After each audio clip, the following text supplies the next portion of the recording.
Hello, hello, all my duckies out there. I'm Duuz-Diz-Din, and I'm coming at you with another DuckTales, the 2017 reboot episode review.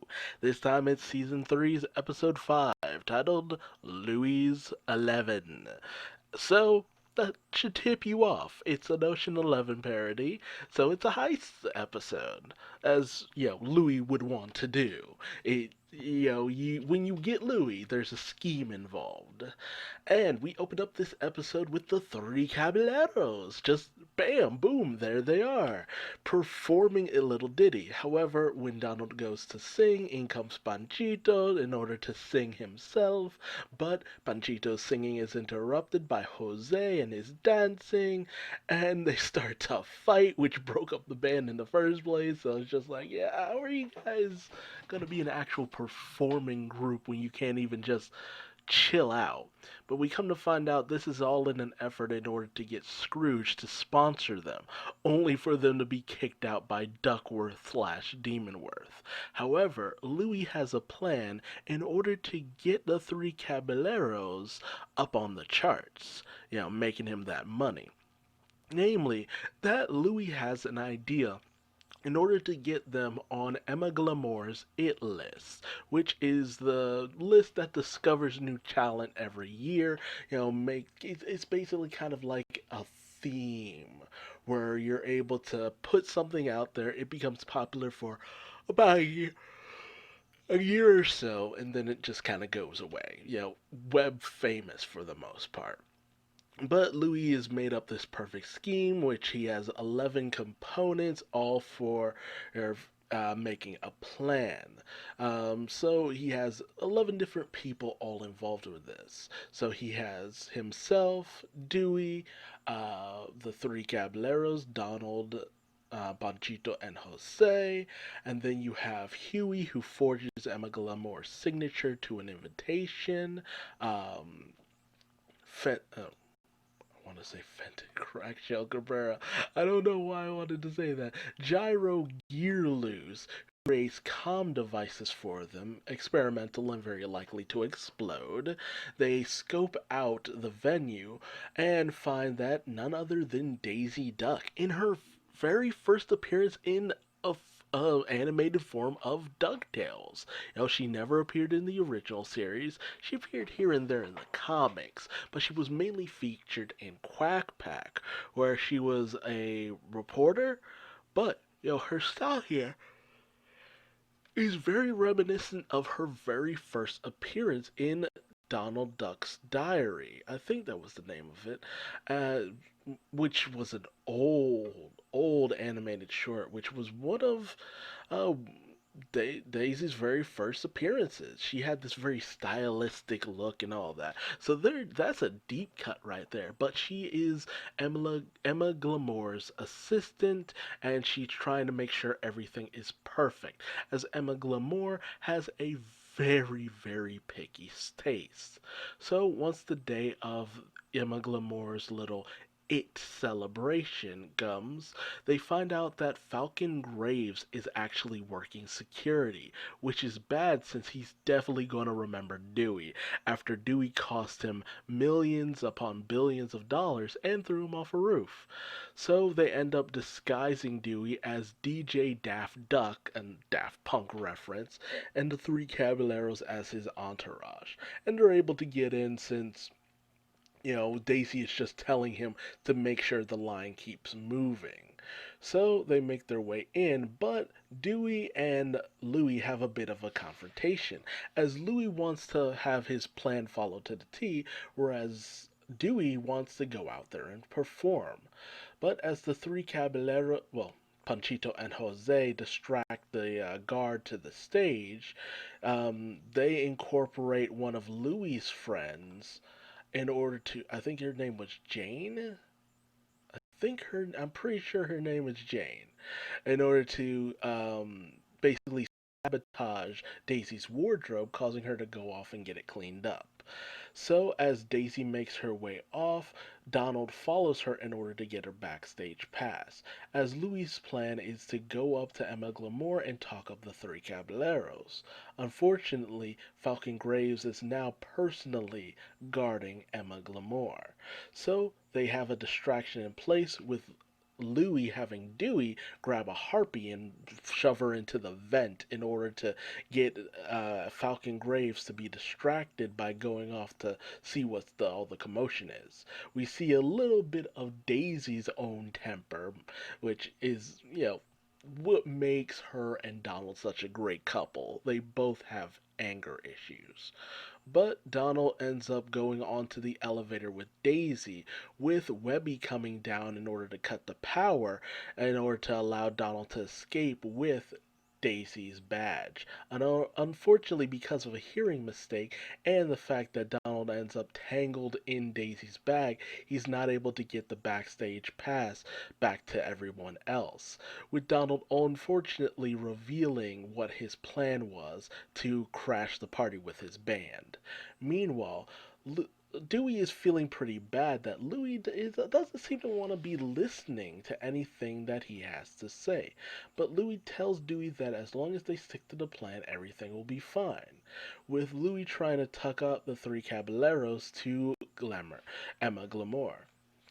Unfortunately, Emma kind of has Louis's number, knowing exactly what he's up to because someone always tries exactly what he's trying to do every single year. So she's kind of gotten tired of it because it's the same old cliche. It happens time and time again.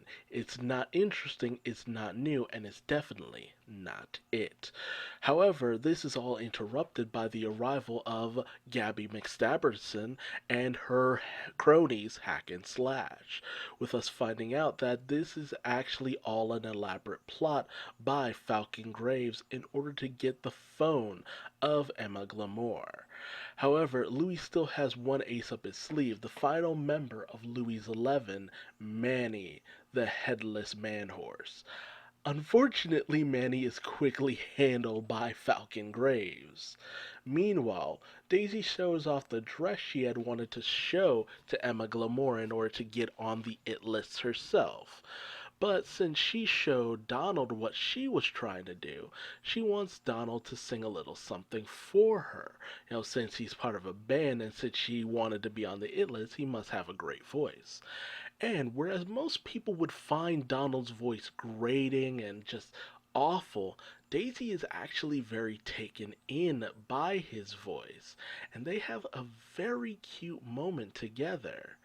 And Daisy feels emboldened by this, deciding that they'll escape from the elevator their own way in order to make sure that both of them get on the It list. However, they find the scene of everyone being held hostage and Emma Glamour getting her phone stolen by Falcon Graves to sell to the highest bidder, who ends up being none other than Mark Beeks, Emma Glamour's own son. So he can get on the It list and get, all this popularity.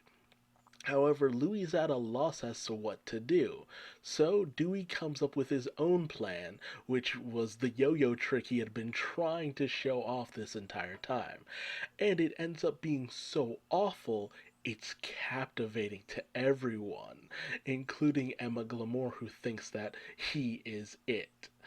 But Falcon Graves has had enough of the whole entire family and wants to do away with both Emma and Mark Beeks. However, they end up being saved by both Daisy and Donald coming in, with Dewey managing to grab Emma's phone. And with the assistance of everyone else, they're able to take down, Hack Slash. Webby has a moment with Gabby where we come to find out that Gabby doesn't remember who her mother is because she's long since lost in this and that. So I'm not sure if that'll be an actual thing, but it's a thing that happens. And Donald tries to go toe to toe with Falcon Graves only to get pushed to the side. But In comes Daisy with full of fire and vinegar, completely dominating Falcon Graves. And when Emma Glamore tries to blame Daisy for everything that happened this night, Donald stands up for her, saying that ultimately she should be thanking Daisy for coming in to try to save her. So Emma Glamore gives Daisy her props and even compliments her dress, saying that it made the list as well. And so Falcon Graves is arrested by Mrs. Cabrera, and the party resumes. Mark Beeks is stuck at the party with his mom, much to his disappointment, and the three caballeros get to perform on stage. And, Louis even decides that he'll include Dewey on his next scheme, really touching Dewey's heart. Unfortunately, because of Donald's singing, the three Caballeros aren't able to make it onto the it list. But whereas everybody else finds Donald's voice terrible, Daisy actually finds it to be pretty charming. Something she could listen to all night long. Ooh, I love it. I love this meeting between Daisy and Donald. Like, it wasn't just immediately they fell in love, it's because they actually just kind of related. He was interested in her dress. She actually can understand him perfectly. There's this connection that they were able to have over the course of this episode that we got to see just grow more and more. And I would love to see them go on a date. I would love to see them grow into the Donald and Daisy we know normally. Originally, Daisy was actually supposed to be introduced as Glomgold's assistant, but because of time constraints, they weren't able to do that. So they introduced her here as Emma Glamour's assistant. But she was actually supposed to be Donald's ex-girlfriend at the time. But we never really had a situation where Donald met Daisy. I don't remember if there was ever something that actually showed their first meeting.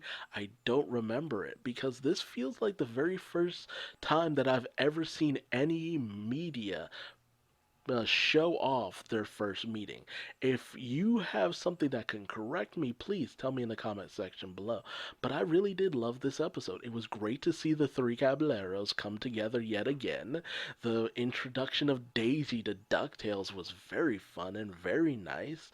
Louie and Dewey having a moment to themselves. The reintroduction of Falcon Graves, him teaming up with Gabby McStabberson and her crew was fun. Just everything about this episode was just fun. It was a who's who of characters, and they were all great fun, and I had a blast watching them in action. But tell me your thoughts in the comment section below. Were you surprised by anything that happened in this episode, or did you find it to be pretty predictable? And who did you enjoy actually seeing? Were you more excited for the Caballeros coming together, or for Daisy, or for the return of Falcon Graves? Maybe Mark Beeks finding out that Emma Glamore is his mother. What was your favorite part? Please tell me in the comment section below. If you liked this review, leave me a like. If you didn't, feel free to leave me a dislike, and subscribe and hit the bell icon. That way you never miss out on another DuckTales 2017 reboot episode review. But until next time, I've been Duuz-Diz-Din, and I will see you later. Bye-bye.